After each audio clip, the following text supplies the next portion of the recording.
गतांक में श्रद्धेय डॉक्टर चंद्रभानु सतपथी जी ने भ्रष्ट योगियों के विषय में बताया। उन्होंने बताया कि भ्रष्ट योगियों का स्वभाव कुटिल होता है, वे नीच व गहन प्रवृत्ति के होते हैं। उन्होंने भक्तों को ऐसे भ्रष्ट योगियों से सावधान रहने के लिए सचेत भी किया है। अब आगे श्रद्धेय डॉक्टर सतपथी जी भक्तों पर भ्रष्ट योगियों के प्रभाव के विषय में बताते हैं।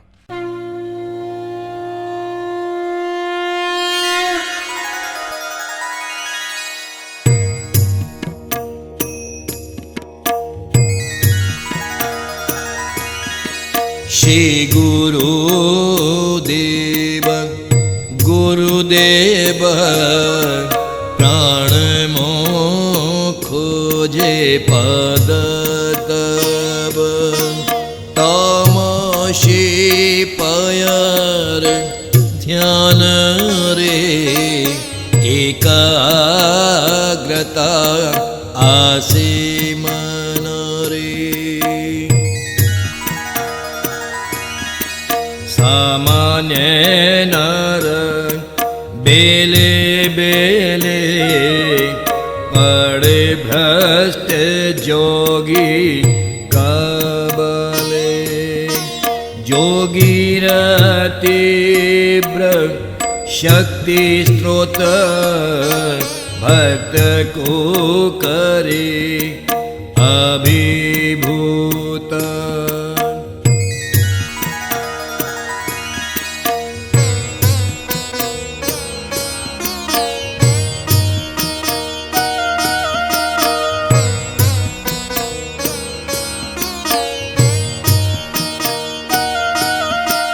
भगत जदि कौतूहले जाए भ्रष्ट जोगिंक मेले होए थाए तार शिकार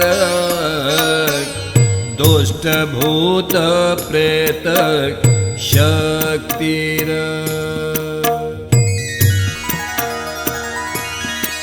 भूत प्रेत सूक्ष्म देह रे प्रवेश करी तामन रे लागन्ते पाप कर्म रे निजर इच्छा अनुसारे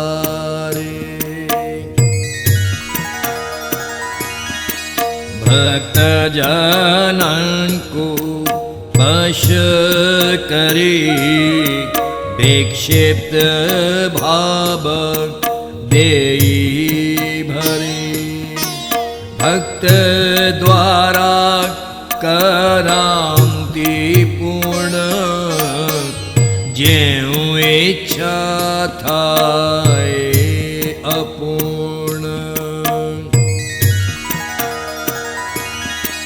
योगी शक्तिर संघात रे विक्षिप्तावस्था प्राप्त करे उन्मत्त होए थाए चित्त पागल परी से भक्त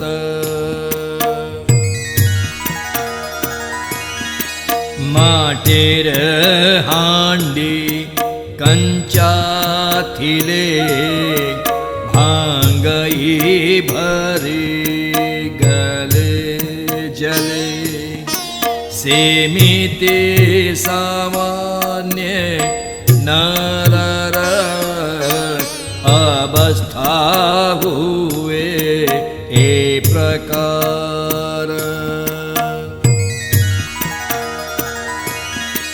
धरिले गुरुंक यर कृपा मागिले बारंबार श्री गुरु शक्ति प्रयोग रे आळंती सामान्य स्थिति रे।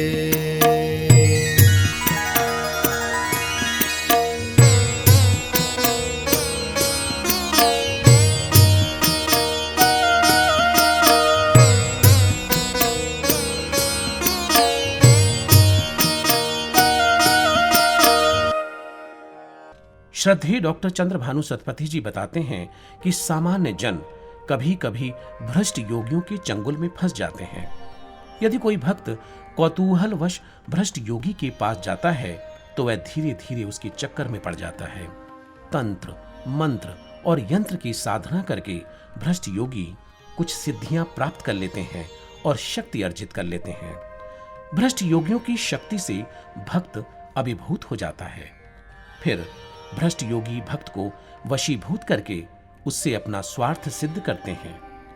वह भक्त निम्न व दुष्ट भूत प्रेत शक्तियों का शिकार हो जाता है। भूत प्रेत सूक्ष्म रूप से उस भक्त के मन में प्रवेश करके अपनी अतृप्त इच्छाओं की पूर्ति कराते हैं। उस भक्त को अपनी इच्छा अनुसार पाप कर्म की ओर प्रवृत्त करते हैं। ऐसे भक्त उस भ्रष्ट योगी की शक्ति प्रयोग से विक्षिप्त अवस्था को प्राप्त करते हैं। उस भक्त का चित्त उन्मत्त हो जाता है और वह पागल के समान हो जाता है। सामान्य नर का मन अपरिपक्व व चंचल होता है, अतः वह भ्रष्ट योगी द्वारा शक्ति प्रयोग से आसानी से भ्रष्ट योगी के प्रभाव में आकर उसकी इच्छा पूर्ति का माध्यम बन जाता है। वह विक्षिप्त अवस्था को प्राप्त करता है। अंत में श्री गुरु की शरण में जाने पर वह श्री गुरु से कृपा याचना करने पर श्री गुरु अपनी शक्ति का प्रयोग करके उस भक्त को सामान्य स्थिति में ले आते हैं। जय श्री गुरुदेव, जय श्री गुरु भागवत।